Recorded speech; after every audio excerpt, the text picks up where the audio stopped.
Bonjour et bienvenue sur cette quatrième et dernière partie du cours sur les nombres complexes. Donc on va parler de racine de l'unité, de racine énième plus précisément de l'unité. Alors on fixe un entier n supérieur ou égal à 1. On appelle racine énième de l'unité tout nombre complexe z tel que z puissance n égale à 1. Donc ce qu'on appelle l'unité, c'est simplement 1. Et donc une racine énième de l'unité, c'est une racine énième de 1, c'est-à-dire un nombre z tel que z puissance n égale 1. On a vu la notion de racine énième dans la vidéo numéro 3. Et donc le théorème qu'on a vu dans la vidéo numéro 3 nous donne dans le cas particulier où a égale 1 le résultat suivant. Il y a exactement n racines énième de l'unité. Ce sont les nombres complexes de la forme. Alors, on a le module de 1 puissance 1 sur n, c'est la racine énième du module de 1, ça fait toujours 1, fois l'exponentielle de i. Alors, il y a phi sur n, où phi c'est un argument de 1, mais ça on n'a qu'à prendre 0, plus 2 capi sur n, et donc ça fait juste 2i capi sur n, avec k un entier, compris entre 0 et n-1. Donc, on va noter oméga k égale e 2i capi sur n, et on va le prendre pour k dans z. On a vu dans le cours d'avant que ça ne changeait rien. Et donc oméga k c'est e puissance 2i capi sur n, et ce sont exactement les racines énièmes de l'unité. De toute façon, on peut bien vérifier que quand on met oméga k à la puissance n, eh bien ça fait ceci puissance n, donc ça fait l'exponentielle de 2i capi sur n fois n, qui fait l'exponentielle de 2i capi, et l'exponentielle de 2i capi, c'est 1. Et on a des propriétés assez intéressantes. Déjà, oméga 0, ça fait 1. Quand k vaut 0, on obtient bien 1. Oméga indice k fois oméga indice k', ça fait oméga indice k plus k', juste parce que ça fait l'exponentielle de 2i k pi sur n fois l'exponentielle de 2i k' pi sur n, donc ça fait l'exponentielle de la somme des deux, et la somme des deux c'est 2i k plus k' pi sur n. On a oméga indice k plus jn qui est égal à oméga k pour tout j dans z, notamment oméga indice k plus n, c'est oméga indice k, et donc notamment aussi donc oméga indice k plus n, c'est oméga k, et oméga indice jn, bah ça c'est oméga 0, et ça on a vu que ça faisait 1. Donc si l'indice k est multiple de n, on trouve simplement 1. Cette formule-là, elle est très simple. C'est e puissance 2i k plus jn pi sur n. On développe le k plus jn. Dans le jn, le n se simplifie avec le n du dénominateur, et on trouve oméga k fois e puissance 2i j pi, et e puissance 2i j pi, ça fait 1. Ou alors on applique la formule d'avant pour déduire cette relation-là de celle-ci. En tout cas, ça pose aucune difficulté. Et notamment, ce qu'on obtient aussi, c'est qu'on obtient que oméga indice n-k, ça fait 1 sur oméga k. Bon, on aurait pu aussi écrire oméga indice moins k si on préfère. Ça fait l'inverse de oméga k, simplement vous multipliez par oméga k des deux côtés, vous appliquez la formule d'avant et vous voyez que ça marche bien. Donc il y a toutes ces propriétés qui sont vérifiées par ces nombres oméga k, qui font que c'est quand même assez pratique de les connaître. En plus, on a quand même intérêt à regarder ce qui se passe dans les cas particuliers. Alors on va regarder les petites valeurs de n. Quand n vaut 1, ça n'a aucun intérêt, c'est juste 1. Bon, voilà, il y a une seule racine unième de l'unité qui est 1. Quand n vaut 2, qu'est-ce qu'on obtient comme nombre z tel que z au carré vaut 1? On obtient oméga 0 qui vaut 1 et oméga 1 qui vaut moins 1. Effectivement, si n vaut 2, c'est e puissance i capi, et donc quand k vaut 1, ça fait e i pi qui fait moins 1. Quand n vaut 3, on obtient toujours oméga 0 égale à 1. On obtient oméga 1 quand k vaut 1, qui est l'exponentielle de 2i sur 3. Alors ça, c'est moins 1,5 plus i racine de 3 sur 2. Alors souvent, c'est noté j.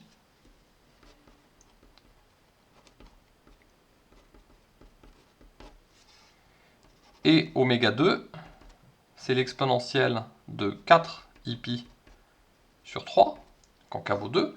Mais c'est en fait aussi égal à oméga indice moins 1, puisque quand n vaut 3, on avait vu qu'on peut rajouter ou soustraire autant de fois qu'on veut n à l'indice k. Donc oméga 2, c'est comme oméga indice 2 moins 3. Donc ça fait oméga moins 1. Et donc ça, c'est e puissance moins 2i sur 3. Et en tout cas, c'est égal à moins 1,5 moins i racine de 3 sur 2. Et c'est aussi l'inverse de j. Et d'ailleurs, l'inverse, c'est aussi le conjugué. Là, j'aurais pu l'écrire. 1 sur oméga k, c'est aussi oméga k bar. C'est le conjugué. Pourquoi? Parce que module de oméga k, c'est 1. D'accord? Ce nombre-là, il est bien de module 1. Et comme module d'oméga k, c'est 1, on a oméga k fois oméga k bar qui fait 1. Et donc, quand vous faites un produit en croix, vous voyez qu'on a bien cette égalité.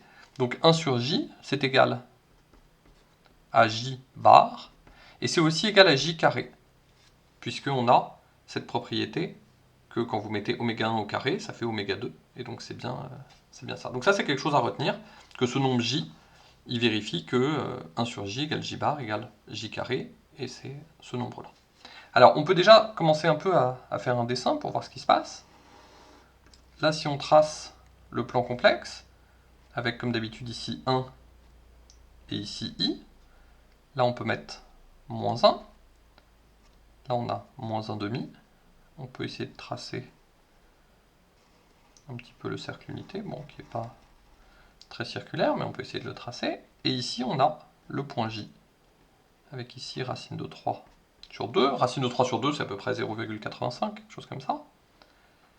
Et ici, on a moins racine de 3 sur 2. Et on a J bar. Donc J bar qui est égal à J carré, donc ça c'est oméga 2.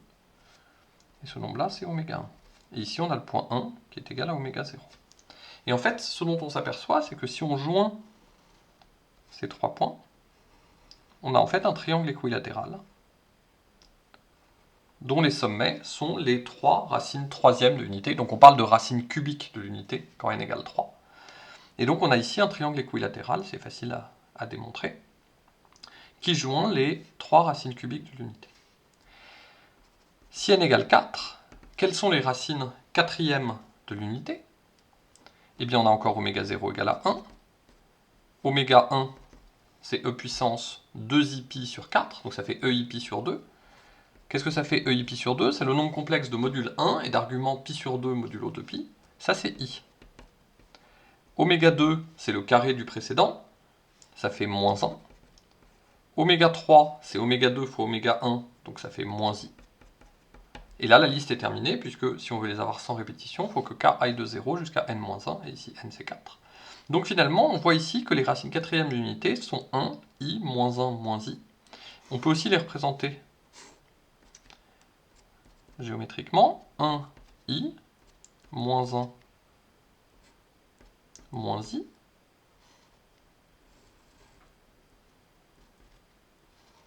Alors le dessin est complètement faux, c'est pas du tout un beau dessin que j'ai fait. Mais si on fait un dessin correct, on s'aperçoit que ce quadrilatère, qui est absolument pas régulier, est en fait un carré. Donc 1i moins 1 moins i sont les sommets d'un carré. D'accord? Donc je vous invite à refaire ce dessin pour qu'il soit un peu plus beau, mais on obtient bien un carré dont les sommets sont les racines, disons les points d'affixe, les racines quatrièmes de l'unité. Alors cette propriété se généralise. Si on regarde par exemple n égale 5, on va avoir une situation comme celle-ci, donc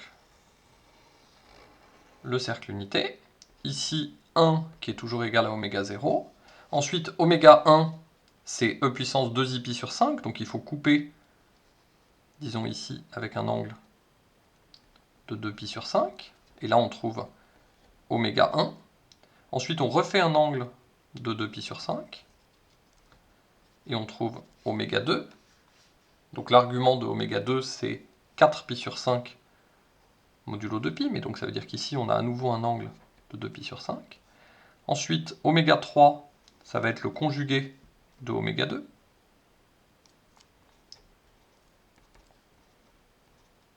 Parce que 2 plus 3, ça fait 5. Et là, on a à nouveau un angle de 2π sur 5.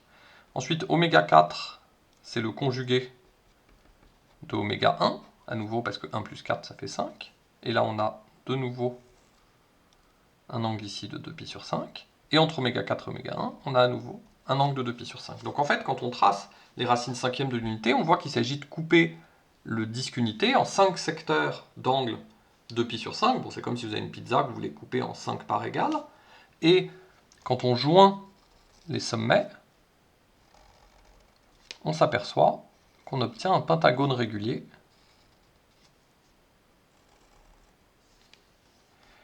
oméga 0 jusqu'à oméga 4 forme dans le plan complexe un pentagone régulier. Et ça, c'est une propriété générale, c'est-à-dire que pour tout n entier, les racines énièmes de l'unité forment un polygone régulier à n sommets dans le plan complexe. Alors on peut tracer aussi n égale 6. C'est pas mal d'avoir ces deux exemples en tête pour voir vraiment à quoi ça ressemble les racines énièmes de l'unité. Les premiers exemples sont un peu trop simples, si vous voulez, d'une certaine manière, pour qu'on voit bien ce qui se passe. Alors, là on a oméga 0 qui vaut 1. Si on veut les racines sixièmes de l'unité, il faut avoir ici pi sur 6. Alors pi sur 6, c'est facile à tracer parce que son cosinus, c'est 1,5. Donc là, on arrive bien à le tracer comme ça. Hop. Là, on a pi sur 6.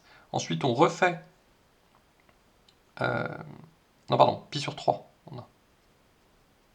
C'est 2 pi sur 6. Donc c'est pi sur 3. Et c'est effectivement lui dont le cosinus vaut 1,5. Ensuite, on refait pi sur 3. Ça fait 2 pi sur 3. Donc qui est cette fois-ci ici. Donc avec le cosinus moins 1,5. Donc là, on a à nouveau pi sur 3. Donc là, on avait oméga 1 qui vaut E I pi sur 3. Oméga 2, c'est E 2i pi sur 3. Et donc lui, c'est le J qu'on a vu tout à l'heure. C'est assez logique que quand vous prenez une racine sixième de l'unité, donc là c'est oméga 1, vous faites oméga 1 au carré, ça fait oméga 2. Si maintenant ça, vous le mettez au cube, c'est normal que ça fasse 1, parce que oméga 1 au carré lui-même mis au cube, ça fait oméga 1 puissance 6. Et donc ça fait bien 1. Donc en tout cas, on a bien cette valeur-là. Ici, on a oméga 3. Oméga 3, c'est juste moins 1. C'est E puissance 3 fois 2i pi sur 6. Donc ça fait E puissance 6i pi sur 6. Donc ça fait bien moins 1. Ici, vous avez le conjugué de J, c'est-à-dire J bar. Oméga 4, c'est J bar. Et oméga 5, c'est oméga 1 bar. Ici. Donc mon dessin n'est pas très bien fait. Normalement, oméga 4 et oméga 5, ils ont la même partie réelle. Et donc à niveau, si je joins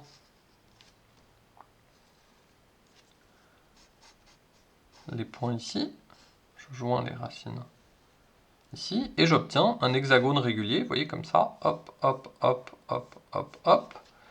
Oméga 1, oméga 0 jusqu'à oméga 5 forment un hexagone régulier de centre l'origine. Et donc en fait, si vous prenez n quelconque, vous avez toujours l'un de ces deux dessins, c'est-à-dire des dessins tout à fait analogues, avec des polygones réguliers à n côtés, avec beaucoup de symétrie, vous voyez. Et moins 1 fait partie des racines énièmes de l'unité, si et seulement si n est pair, c'est tout à fait clair, moins 1 puissance n, ça fait 1 si et seulement si n est pair, et donc quand n est pair, vous avez quelque chose comme ça, quand n est impair, vous avez plus un dessin qui ressemble à celui-ci. Et donc on a ces propriétés géométriques. Alors, qu'est-ce qu'on peut avoir comme autre propriété? On en a une qui est très importante, propriété, soit n fixé, alors là il doit être supérieur ou égal à 2, alors la somme des racines énièmes de l'unité est égale à 0. Alors on peut le voir très simplement, si n égale 2, les racines de l'unité c'est 1 et moins 1, donc la somme fait 0. Et là on va le démontrer en général. Alors preuve, eh bien les racines de l'unité sont les oméga k, et oméga k on a vu que ça s'écrivait oméga 1 puissance k. Alors je ne l'ai pas explicité cette formule, mais c'est l'occasion de l'expliciter, elle est très importante en elle-même, pas uniquement pour la preuve de la propriété. En fait, juste en prenant oméga 1, qui est e puissance 2i pi sur n, si vous mettez ça puissance k, vous obtenez oméga k. C'est immédiat à partir de la définition de oméga k. Et ça permet de montrer que les oméga k sont en fait juste les puissances de oméga 1, qui est e puissance 2i pi sur n. Donc, on a cette propriété, et donc, on peut, donc ça pour k entre 0 et n-1, donc leur somme,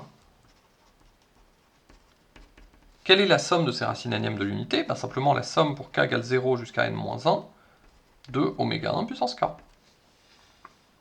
Et combien ça fait? Ben c'est en fait la somme de termes consécutifs d'une suite géométrique. Donc ça fait le premier terme qui vaut oméga 1 puissance 0, c'est-à-dire 1, donc il n'y a pas besoin de l'écrire, fois 1 moins la raison, qui est oméga 1 puissance le nombre de termes, qui est n, sur 1 moins la raison. Ça c'est car la raison oméga 1 est différente de 1. On a besoin de ça pour pouvoir appliquer cette formule. Là, c'est bien le cas, puisque n est supérieur ou égal à 2. Et ça fait 0, car, justement, oméga 1 puissance n est égal à 1. Donc on a bien toutes les racines énièmes de l'unité dont la somme est égale à 0. Alors il y a un cas particulier. Si on prend le cas particulier où n égale 3, les racines énièmes de l'unité, pour n égale 3, c'est les racines cubiques, il y a 1, j et j carré. Et donc, quand on fait 1 plus j carré, ça fait 0. Avec j, qui est l'exponentielle de 2i pi sur 3. Donc, comme on l'a défini tout à l'heure, c'est moins 1,5 plus i racine de 3 sur 2. Donc on a cette propriété du nombre j, qui est vraiment une propriété très utile et importante. Au passage, on a aussi le fait que j puissance k, c'est 1 si k est de la forme 3p, disons, avec p en entier. C'est j si k est de la forme 3p plus 1, avec p en entier. Et c'est j carré si k est de la forme 3p plus 2, avec p en entier. Donc vous avez des propriétés analogues pour toutes les racines énièmes de l'unité. Vous regardez le reste dans la division euclidienne de k par n, et ça vous donne directement j puissance k est égal à j puissance ce reste, de manière générale. Ça ressemble un peu à ce qu'on a fait dans la preuve du théorème, dans lequel on a démontré que tout nombre complexe non nul avait exactement n racines énièmes. Il y a besoin de congruence modulo n, et là on peut faire exactement le même genre de calcul ici. Alors, pour conclure, je voudrais juste définir la notion de racine primitive. Alors, définition. Alors, déjà, une petite notation. On note souvent un l'ensemble des racines énièmes de l'unité.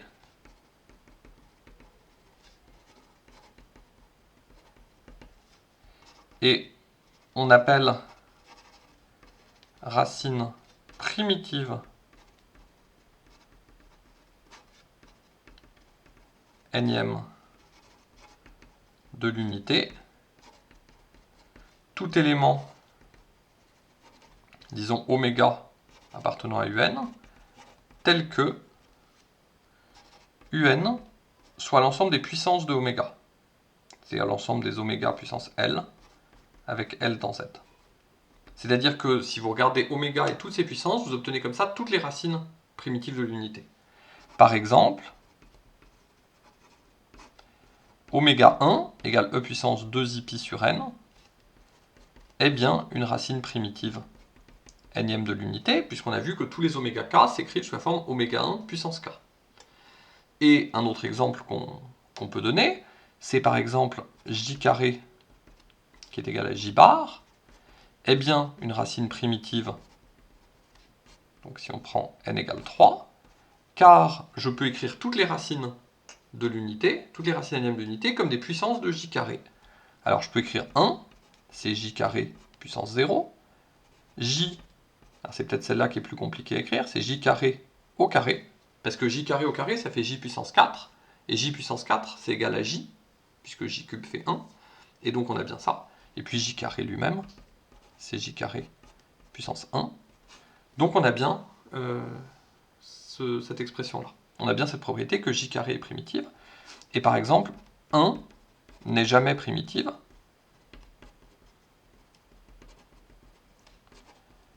à condition que n soit supérieur ou égal à 2.